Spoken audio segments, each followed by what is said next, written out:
পৃষ্ঠা ৮৩, অধ্যায় ৪, দিল্লির সুলতানি শাসন, তুর্কো আফগান যুগ।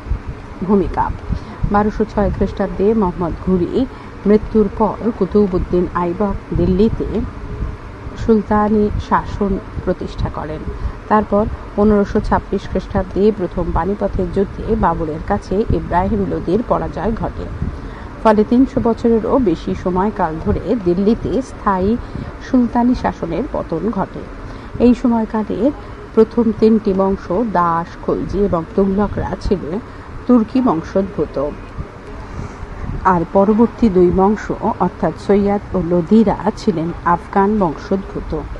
তাই এই ৫টি বংশের শাসনকাল একত্রে তুর্কো আফগান যুগ নামেও পরিচিত। কুতুবউদ্দিন আইবক, ইলতুৎমিশ প্রমুখ খলিফার অনুমোদন নিয়ে নিজেদের শাসনকে বৈধতা দেন। দিল্লির সুলতানির একমাত্র মহিলা শাসক ইলতুৎমিশ কন্যা রাজিয়া শাসন ক্ষেত্রে যথেষ্ট দূরদর্শিতার পরিচয় দেন। সুলতানি সাম্রাজ্যের বিস্তার এবং সুদৃঢ়করণে উল্লেখযোগ্য ভূমিকা গ্রহণ করেন গিয়াসউদ্দিন বলবন, আলাউদ্দিন খলজি প্রমুখ। ইকতা প্রথার প্রচলন, বাজার দর নিয়ন্ত্রণ নীতি প্রভৃতি পদক্ষেপ এই সময়ে নেওয়া হয়। এ যুগেই অভিজাতদের সঙ্গে সুলতানের এবং উলেমাদের সঙ্গে সুলতানের সম্পর্ক শাসন ক্ষেত্রে বিশেষ প্রভাব ফেলে। এই সময়কালেই বাংলার ইলিয়াস শাহীর এবং হুসেন শাহী বংশের উত্থান ঘটে। এক নজরে গুরুত্বপূর্ণ শব্দপঞ্জি। সুলতান। সুলতান একটি আরবি শব্দ, এর অর্থ শাসক। ভারতবর্ষে সুলতান শব্দটি ক্ষমতা এবং কর্তৃত্বের অর্থ বোঝাত। সুলতানের স্ত্রীকে বলা হতো সুলতানা। ভারতবর্ষের প্রথম স্বাধীন সুলতান ছিলেন কুতুবউদ্দিন আইবক। কয় হস্যৌ তয় হস্যৌ ব হস্যৌ দয় দয় হস্যই দন্তের ন, কুতুবউদ্দিন আইবক আ হস্যই ব ক। বন্দে গান ব দন্তের নয় দয় একার গয়াকার দন্তের নম। এরা ছিল বিশেষ এক ধরনের কৃতদাস। সামরিক বাহিনীতে কাজ করানোর জন্যই এদের ক্রয় করা হতো। উলেমা হস্যৌ লয়কার ময়াকার উলেমা। ইসলামী ধর্মশাস্ত্রে পণ্ডিত ব্যক্তিরা উলেমা নামে পরিচিত। এখানে একটা ফুটনোট রয়েছে। উলেমা আলিম শব্দটি বহুবচন হলো উলেমা। সুলতানি যুগে উলেমাদের প্রবল আধিপত্য ছিল। প্রকৃতপক্ষে তারা ছিলেন সরকারি ধর্ম বিশেষজ্ঞ। পৃষ্ঠা ৮৪। সিজদা দন্তেসই বর্গীয় জ দয়াকার। সিজদা হলো বিশেষ এক ধরনের অভিবাদন রীতি। এই অভিবাদনের ব্যক্তি হাঁটু মাটি বা মেঝেতে ঠেকিয়ে মাটি বা মেঝেতেই নাক ও কপাল স্পর্শ করে থাকেন। গিয়াসউদ্দিন বলবন নিজের কৃতিত্ব প্রতিষ্ঠার জন্য দরবারে এই প্রথা চালু করেছিলেন। পাইবস পয়াকার হস্যই ব দন্তেশয় হসন্ত। পাইবস হল সুলতানের পদযুগল চুম্বন করা। সুলতান গিয়াসউদ্দিন বলবন তার দরবারে এই প্রথা চালু করেন। তার উদ্দেশ্য ছিল এই প্রথার মাধ্যমে নিজের কর্তৃত্ব প্রতিষ্ঠা করা। উজির। সুলতানের প্রধানমন্ত্রী এবং পরামর্শদাতাকে বলা হতো উজির। সুলতানি যুগে উজিরের গুরুত্ব নির্ভর করত সুলতানের মর্জির ওপর। খামস। ইসলামিক সেনাবাহিনীর মধ্যে যে সমস্ত দ্রব্য লুণ্ঠন করত তার 1/5 হল খামস। সুলতান ফিরোজ তুগলকের আদায় করা 4 ধরনের করের মধ্যে অন্যতম হল খামস। কোরআনের খামস এর উল্লেখ রয়েছে। ইকতা ও ইকতাদার। সুলতানি আমলের সাম্রাজ্যের দূরবর্তী অঞ্চলগুলি স্থানীয় শাসকদের মধ্যে বিলি-বণ্টন করা হতো। এগুলিকে বলা হতো ইকতা। ইকতার প্রাপককে বলা হতো ইকতাদার। দার উল সাফা। সুলতানি যুগে ফিরোজ শাহ তুগলক দরিদ্রদের চিকিৎসার জন্য দাতব্য চিকিৎসালয় স্থাপন করেছিলেন। এই ধরনের দাতব্য চিকিৎসালয় দার উল সাফা নামে পরিচিত ছিল। দাগ।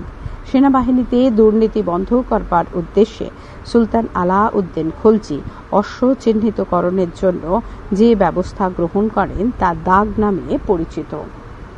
হুলিয়া। সুলতান আলাউদ্দিন খলজি সৈনিকদের দৈহিক বর্ণনা লিপিবদ্ধ করবার জন্য যে পদ্ধতির প্রবর্তন করেছিলেন তা হুলিয়ান নামে পরিচিত। রাজা রাজা শব্দটি সংস্কৃত থেকে এসেছে। রাজা হলেন রাজ্যের শাসক। সাধারণত ভারতবর্ষের অমুসলমান শাসকদের রাজা বলা হতো। সম্রাট রাজাদের মধ্যে কেউ কেউ অনেক রাজ্য জয় করে ক্ষমতাশালী হয়ে ওঠেন। এই সমস্ত ভারতীয় রাজারা সম্রাট নামে পরিচিত ছিলেন। একটা সাম্রাজ্যের মধ্যে অনেকগুলি রাজ্য বা একজন সম্রাটের অধীনে একাধিক অনুগত রাজা থাকতেন। আমির সাধারণত উঁচু অর্থাৎ অভিজাত বংশে জন্মগ্রহণকারী ধনী ব্যক্তিকে আমির বলা হয়। তবে দিল্লি সুলতানি শাসনের নিযুক্ত বিশিষ্ট ব্যক্তিগণ আমির নামে পরিচিত ছিলেন। বিশেষত ক্ষমতাবান তুর্কিরা আমির হিসেবে সুলতানি শাসনে কর্তৃত্ব প্রতিষ্ঠা করেন। আমির শব্দের বহুবচন ওমরাহ, আমিরগণ। উলাক এবং দাওয়া। সুলতানি আমলে ভারতে চিঠিপত্র পাঠানোর দুটি মাধ্যম ছিল। প্রথমটি ছিল ঘোড়ার ডাকের ব্যবস্থা। প্রতি 4 মাইল ছাড়া ঘোড়ার ডাক ব্যবস্থার নাম ছিল উলাক, হর্ষৌ লয়াকার ক। দ্বিতীয়টি ছিল পায়ে হাঁটা আর ডাক ব্যবস্থা, যার নাম ছিল দাওয়া, দয়াকার ও উন্দুস্তয়াকার। এই ব্যবস্থায় প্রতি মাইলের 1/3 ঘনবসতির এক গ্রাম থাকত। গ্রামের বাইরে 3টি তাঁবুতে ডাক পাঠানোর লোক থাকত। এদের প্রত্যেকের এক হাতে ঘণ্টা বাঁধা লাঠি, অন্য হাতে চিঠি থাকত। এই চিঠি ও লাঠি নিয়ে পায়ে হেঁটে বা দৌড়ে ডাক ব্যবস্থাকে সচল রাখা হতো। বিষয়মুখী প্রশ্নোত্তর। পূর্ণমান 1। নিম্নলিখিত ঘটনাগুলির কারণ নির্ণয় করো। প্রশ্ন 1। ঘটনা: খলিফা ইলতুৎমিশকে দূরবাস ও খিলাত পাঠিয়েছিলেন। কারণ 1, খলিফা ইলতুৎমিশকে ভালোবাসতেন। কারণ 2, ইলতুৎমিশ খলিফার অনুমোদনের জন্য প্রার্থনা জানান এবং নানান উপহার পাঠান। কারণ 3, ইলতুৎমিশ ছিলেন খলিফার নিকটাত্মীয়। উত্তর: কারণ 2, ইলতুৎমিশ খলিফার অনুমোদনের জন্য প্রার্থনা জানান এবং নানা উপহার পাঠান। প্রশ্ন 2। ঘটনা: দিল্লির সুলতানরা খলিফার আনুগত্য স্বীকার করে অনুমোদন চাইতেন। কারণ 1, দিল্লির সুলতানদের শাসন এবং অধিকারের ন্যায্যতা নিয়ে প্রশ্ন উঠত। কারণ 2, দিল্লির সুলতানরা খলিফার বলে বলীয়ান হতেন। কারণ 3, দিল্লির সুলতানরা খলিফার আনুগত্যের বিনিময়ে মঙ্গল আক্রমণ থেকে রেহাই পেতেন। উত্তর: কারণ 1, দিল্লির সুলতানদের শাসন এবং অধিকারের ন্যায্যতা নিয়ে প্রশ্ন উঠত। পৃষ্ঠা 85। প্রশ্ন 3। ঘটনা: প্রথমে বন্ধ করে দিলেও বিন তুগলক পুনরায় মুদ্রায় খলিফার নাম খোদিত করেন। কারণ 1, খলিফা নিজের নাম মুদ্রায় খোদিত করার জন্য বিন তুগলককে নির্দেশ দেন। কারণ 2, বিন তুগলক ঘন ঘন বিদ্রোহে জেরবার হন। কারণ 3, খলিফা রাজা শব্দটি সংস্কৃত থেকে এসেছে। রাজা হলেন রাজ্যের শাসক। সাধারণত ভারতবর্ষের অমুসলমান শাসকদের রাজা বলা হতো। সম্রাট রাজাদের মধ্যে কেউ কেউ অনেক রাজ্য জয় করে ক্ষমতাশালী হয়ে ওঠেন। এই সমস্ত ভারতীয় রাজারা সম্রাট নামে পরিচিত ছিলেন। একটা সাম্রাজ্যের মধ্যে অনেকগুলি রাজ্য বা একজন সম্রাটের অধীনে একাধিক অনুগত রাজা থাকতেন। আমির সাধারণত উঁচু অর্থাৎ অভিজাত বংশে জন্মগ্রহণকারী ধনী ব্যক্তিকে আমির বলা হয়। তবে দিল্লি সুলতানি শাসনে নিযুক্ত বিশিষ্ট ব্যক্তিগণ আমির নামে পরিচিত ছিলেন। বিশেষত ক্ষমতাবান তুর্কিরা আমির হিসেবে সুলতানি শাসনে কর্তৃত্ব প্রতিষ্ঠা করেন। আমির শব্দে বহুবচন ওমরাহ, আমিরগণ। উলাক এবং দাওয়া। সুলতানি আমলে ভারতে চিঠিপত্র পাঠানোর দুটি মাধ্যম ছিল। প্রথমটি ছিল ঘোড়ার ডাকের ব্যবস্থা। প্রতি 4 মাইল ছাড়া ঘোড়ার ডাক ব্যবস্থার নাম ছিল উলাক। দ্বিতীয়টি ছিল পায়ে হাঁটার ডাক ব্যবস্থা, যার নাম ছিল দাওয়া। এই ব্যবস্থায় প্রতি মাইলের 1/3 ঘনবসতির এক গ্রাম থাকত। গ্রামের বাইরে 3টি তাঁবুতে ডাক পাঠানোর লোক থাকত। এদের প্রত্যেকের এক হাতে ঘণ্টা বাঁধা লাঠি আর এক হাতে চিঠি থাকত। এই চিঠি ও লাঠি নিয়ে পায়ে হেঁটে বা দৌড়ে ডাক ব্যবস্থাকে সচল রাখা হতো। বিষয়মুখী প্রশ্নোত্তর। পূর্ণমান 1, নিম্নলিখিত ঘটনাগুলির কারণ নির্ণয় করো। প্রশ্ন 1, ঘটনা খলিফা ইলতুৎমিশের দূরবাস ও খিলাত পাঠিয়েছিলেন কারণ 1, খলিফা ইলতুৎমিশকে ভালোবাসতেন। কারণ 2, ইলতুৎমিশ খলিফার অনুমোদনের জন্য প্রার্থনা জানান এবং নানা উপহার পাঠান। কারণ 3, ইলতুৎমিশ ছিলেন খলিফার নিকট আত্মীয়। উত্তর: কারণ 2, ইলতুৎমিশ খলিফার অনুমোদনের জন্য প্রার্থনা জানান এবং নানা উপহার পাঠান। ঘটনা 2, দিল্লির সুলতানরা খলিফার আনুগত্য স্বীকার করে অনুমোদন চাইতেন কারণ 1, দিল্লির সুলতানদের শাসন এবং অধিকারের ন্যায্যতা নিয়ে প্রশ্ন উঠত। কারণ 2, দিল্লির সুলতানরা খলিফার বলে বলিয়ান হতেন। কারণ 3, দিল্লির সুলতানরা খলিফার আনুগত্যের বিনিময়ে মঙ্গল আক্রমণ থেকে রেহাই পেতেন। উত্তর: কারণ 1, দিল্লি সুলতানদের শাসন ও অধিকারের ন্যায্যতা নিয়ে প্রশ্ন উঠত। পৃষ্ঠা 85। প্রশ্ন 3, ঘটনা প্রথমে বন্ধ করে দিলেও বিন তুগলক পুনরায় মুদ্রায় খলিফার নাম খোদিত করেন। কারণ 1, খলিফা নিজের নাম মুদ্রায় খোদিত করার জন্য বিন তুগলককে নির্দেশ দেন। কারণ 2, বিন তুগলক ঘন ঘন বিদ্রোহে জেরবার হন। কারণ 3, খলিফা ভারতের সুলতানি শাসনের ওপর নিজের কর্তৃত্ব প্রতিষ্ঠার হুমকি দেন।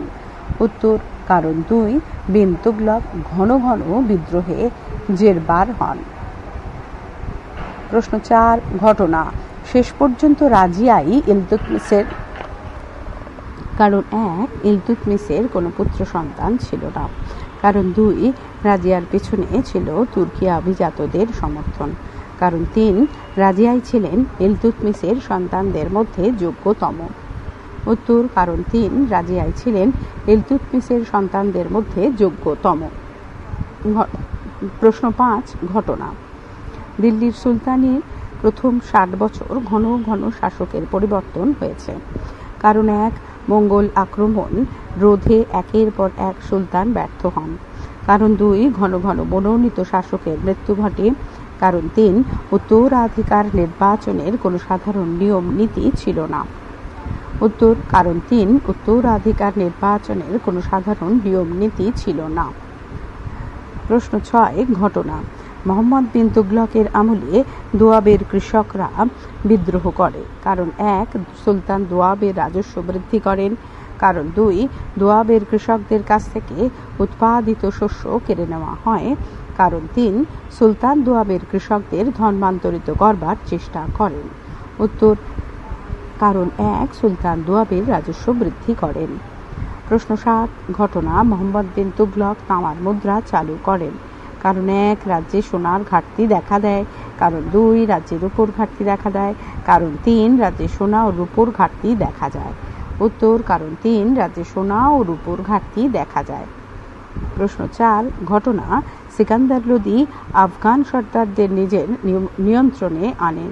কারণ 1, সিকান্দার লোদি আফগানদের সাবেক রীতি মেনে কাজ করেছিলেন। কারণ 2, সিকান্দার লোদি আফগান সর্দারদের চক্রান্তকারী ভেবেছিলেন। কারণ 3, আফগানদের সাবেক রীতি মেনে সিকান্দার লোদি সর্দারদের সঙ্গে ক্ষমতা ভাগাভাগিতে বিশ্বাসী ছিলেন না।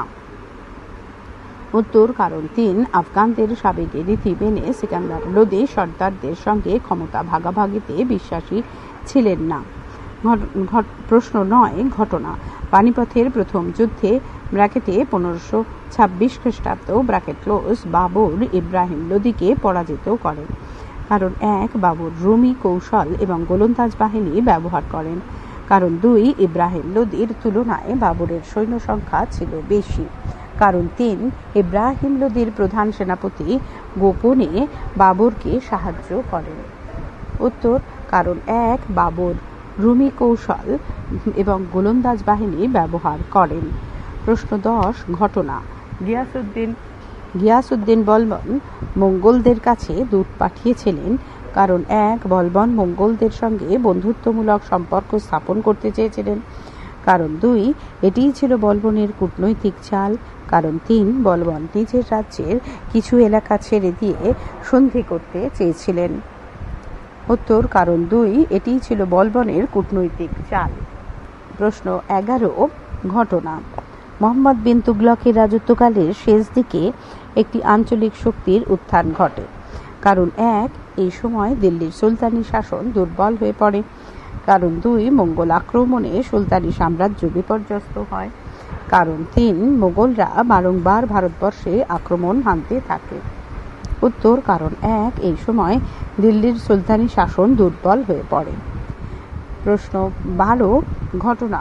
নরসিংহ শালুভ বিজয়নগরে শালুভ বংশের প্রতিষ্ঠা করেন, কারণ 1 সঙ্গম বংশের শেষ শাসক বিরূপাক্ষ ছিলেন দুর্বল, কারণ 2 বিজয়নগর অঞ্চলটি ছিল খুবই নিরাপদ, কারণ 3 বিজয়নগর প্রাকৃতিক এবং খনিজ সম্পদে সমৃদ্ধ ছিল।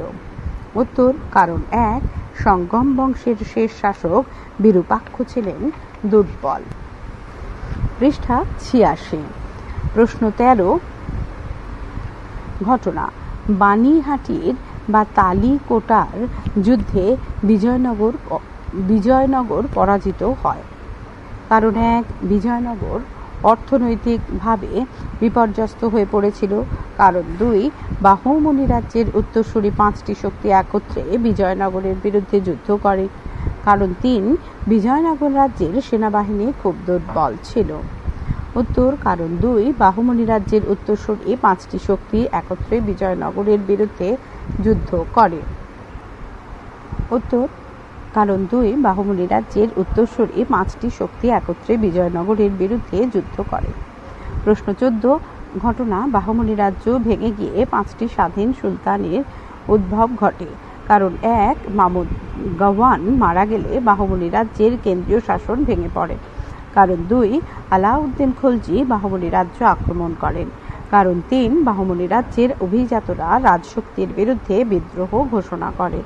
উত্তর কারণ 1 মামুদ গাওয়ান মারা গেলে বাহমনি রাজ্যের কেন্দ্রীয় শাসন ভেঙে পড়ে। সঠিক উত্তর বেছে নিয়ে শূন্যস্থান পূরণ করো। 1 মোহাম্মদ ঘুরি মারা যাবার পর ড্যাশ ব্র্যাকেটে মুলতান ও উচ এর অবলিক গজনির অবলিক লাহোর ও দিল্লির ব্র্যাকেট ক্লোজ অধিকার লাভ করেন তাজউদ্দিন ইলদুজ। উত্তর গজনির। প্রশ্ন 2 মোহাম্মদ ঘুরির মৃত্যুর পর মুলতান ও উচ এর শাসক হন ড্যাশ ব্র্যাকেটে Nasiruddin Qubacha oblique Tajuddin Yalduz oblique Bakhtiyar Khalji bracket close. উত্তর নাসিরউদ্দিন কুবাচা। প্রশ্ন 3 মুসলিম ধর্মাবলম্বীরা বিশ্বাস করতেন যে ইসলামের আওতাভুক্ত সমস্ত অঞ্চলের শাসককে বলে ড্যাশ সুলতান অবলিক খলিফা অবলিক ইমাম। উত্তর খলিফা। প্রশ্ন 4 রাজা কথাটা এসেছে ড্যাশ ব্র্যাকেটে Bangla oblique Hindi oblique Sanskrit bracket close ভাষা থেকে। উত্তর সংস্কৃত। প্রশ্ন 5 ইলতুৎমিশ ছিলেন কুতুবউদ্দিনের ড্যাশ ব্র্যাকেটে জামাই অবলিক ভাইপো অবলিক ছেলে। উত্তর জামাই। প্রশ্ন 6 খলিফা ইলতুৎমিশকে যে আনুষ্ঠানিক পোশাক পাঠিয়েছিলেন তার নাম ড্যাশ ব্র্যাকেটে দূরবাস দয়হস্য বৈষ্ণরা বয়াকা তালবুসা অবলিক খিলাত অবলিক খুতবা। উত্তর খিলাত ক্ষয়হস্যই লয়কার তপ। প্রশ্ন 7 প্রথম দিকের তুর্কি সুলতানরা ছিলেন ড্যাশ ব্র্যাকেটে তুর্কি অবলিক ইলবাড়ি তুর্কি অবলিক তুর্কো আফগান। উত্তর ইলবাড়ি তুর্কি। প্রশ্ন 8 উলেমার আপত্তি অগ্রাহ্য করে ড্যাশ ব্র্যাকেটে Alauddin Khalji oblique Iltutmish oblique Sultan Razia bracket close অমুসলিমদের ওপর থেকে জিজিয়া কর তুলে নিয়েছিলেন। উত্তর সুলতান রাজিয়া।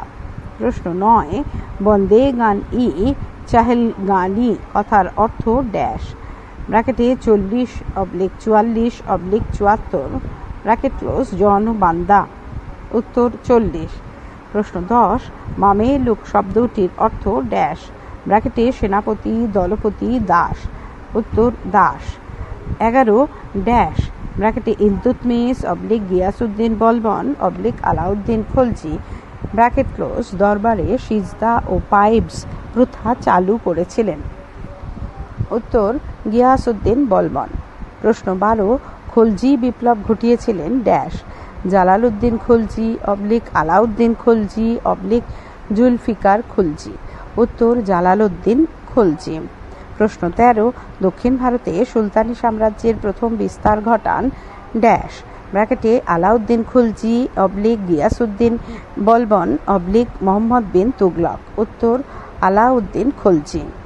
প্রশ্ন 14 মালিক কাফুর ছিলেন ইলতুৎমিশের অবলিক আলাউদ্দিন খলজির অবলিক মোহাম্মদ বিন তুগলকের সেনাপতি। উত্তর আলাউদ্দিন খলজির। প্রশ্ন 15 মোহাম্মদ বিন তুগলকের শাসনকালে ভারতবর্ষে আসেন ড্যাশ ব্র্যাকেটে Al Biruni oblique Ibn Battuta oblique Sulaiman. উত্তর ইবন বতুতা। প্রশ্ন 16 অল রিহলা বা কিতাব উল রিহলা রচনা করেন ড্যাশ ইবন বতুতা অবলিক আল বেরুনি অবলিক জিয়াউদ্দিন বরানি। উত্তর ইবন বতুতা। প্রশ্ন 17 ড্যাশ চাঁদ বিবি অবলিক নূরজাহান অবলিক রাজিয়া ছিলেন দিল্লির প্রথম মহিলা সুলতান। উত্তর রাজিয়া। প্রশ্ন 18 ইবন বতুতার রচনায় ভারতে প্রচলিত ঘোড়ার মাধ্যমে ডাক যোগাযোগ ব্যবস্থাকে ড্যাশ দাওয়া অবলিক উলাক অবলিক মামেলুক বলে। উত্তর উলাক হর্ষৌ লয়াকার ক। 19 শেষ লোদি সুলতানের নাম ড্যাশ ব্র্যাকেটে বহলুল লোদি অবলিক সিকান্দার লোদি অবলিক ইব্রাহিম লোদি। উত্তর ইব্রাহিম লোদি। পৃষ্ঠা 87। প্রশ্ন 20 রুমি হল ড্যাশ ব্র্যাকেটে গ্রিক অবলিক আফগান অবলিক তুর্কি ব্র্যাকেট ক্লোজ রণকৌশল। উত্তর তুর্কি। প্রশ্ন 21 ড্যাশ ব্র্যাকেটে 1525 খ্রিস্টাব্দে অবলিক 1526 খ্রিস্টাব্দে অবলিক 1527 খ্রিস্টাব্দে ব্র্যাকেট ক্লোজ পানিপথের প্রথম যুদ্ধ অনুষ্ঠিত হয়? উত্তর 1526 খ্রিস্টাব্দে। প্রশ্ন 22 ড্যাশ ব্র্যাকেটে 1209 খ্রিস্টাব্দ অবলিক 1221 খ্রিস্টাব্দ অবলিক 1227 খ্রিস্টাব্দ ব্র্যাকেট ক্লোজ থেকে উত্তর পশ্চিম সীমান্তে পর পর মঙ্গল আক্রমণ ঘটেছে? উত্তর 1221 খ্রিস্টাব্দে। প্রশ্ন 23 1285 খ্রিস্টাব্দে মঙ্গলদের সঙ্গে যুদ্ধে বলবনের বড় ছেলে ড্যাশ ব্র্যাকেটে Mohammad oblique Abu Fath Khan oblique Mahasen bracket close প্রাণ হারান? উত্তর মোহাম্মদ। প্রশ্ন 24 সৈনিকদের থাকবার জন্য আলাউদ্দিন ড্যাশ ব্র্যাকেটে আগ্রা অবলিক সিরি অবলিক আলিগড় ব্র্যাকেট ক্লোজ নামে একটি নতুন শহর তৈরি করেন? উত্তর সিরি। প্রশ্ন 25 সুলতানি সাম্রাজ্যের প্রদেশগুলিকে বলা হতো ড্যাশ? উত্তর সুবা।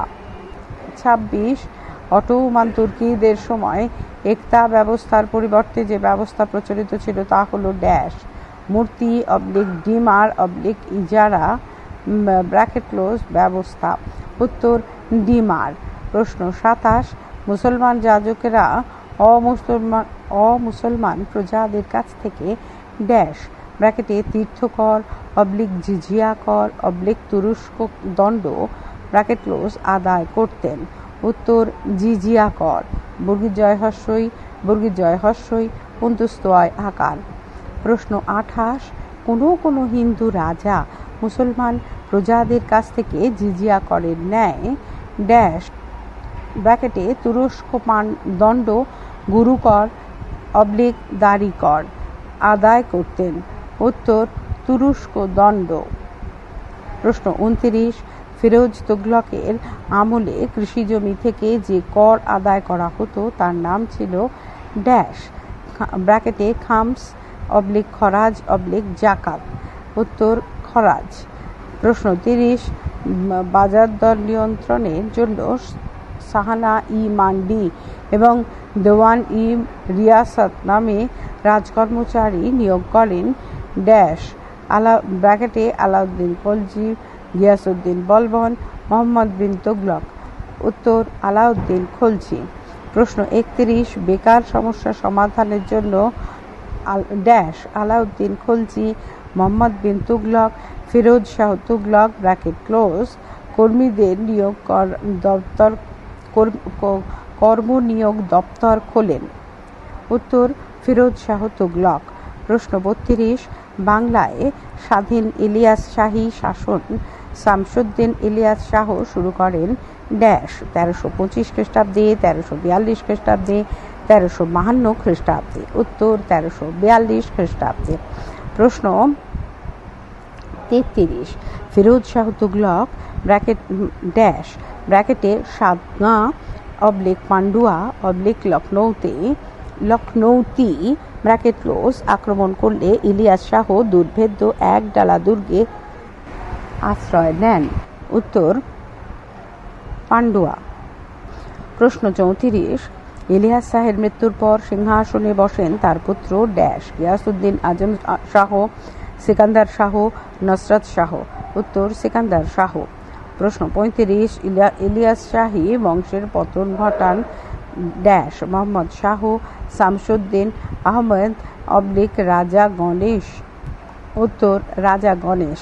প্রশ্ন 36, ইসলাম গ্রহণের পর রাজা গণেশের ছেলে যদু নাম হয় ড্যাশ। উত্তর ব্র্যাকেটে জালাল উদ্দিন মোহাম্মদ শাহ শামসুদ্দিন আহমদ নাসির উদ্দিন মাহমুদ। উত্তর জালাল উদ্দিন মোহাম্মদ শাহ। প্রশ্ন 37, 1442 খ্রিস্টাব্দে ড্যাশ ব্র্যাকেটে নাসির উদ্দিন মাহমুদ রুকনুদ্দিন বারবক শাহ শামসুদ্দিন ইউসুফ ব্র্যাকেট ক্লোজ ইলিয়াস শাহী বংশের পুনঃপ্রতিষ্ঠা করেন। উত্তর নাসির উদ্দিন মাহমুদ। প্রশ্ন 38, বাংলা আকবর বলা হয় ড্যাশ নসরত শাহকে হোসেন শাহকে গিয়াসউদ্দিন মাহমুদ শাহকে। উত্তর হোসেন শাহকে। প্রশ্ন 39, চৈতন্যদেব এর আবির্ভাব ঘটে ড্যাশ ব্র্যাকেটে নসরত শাহের আমলে হোসেন শাহের আমলে জালাল উদ্দিন ফতেহ শাহের আমলে। উত্তর হোসেন শাহের আমলে। প্রশ্ন 40, বিজয়নগর রাজ্যের প্রতিষ্ঠা হয় ড্যাশ কৃষ্ণা কাবেরী তুঙ্গভদ্রা নদীর তীরে। উত্তর তুঙ্গভদ্রা।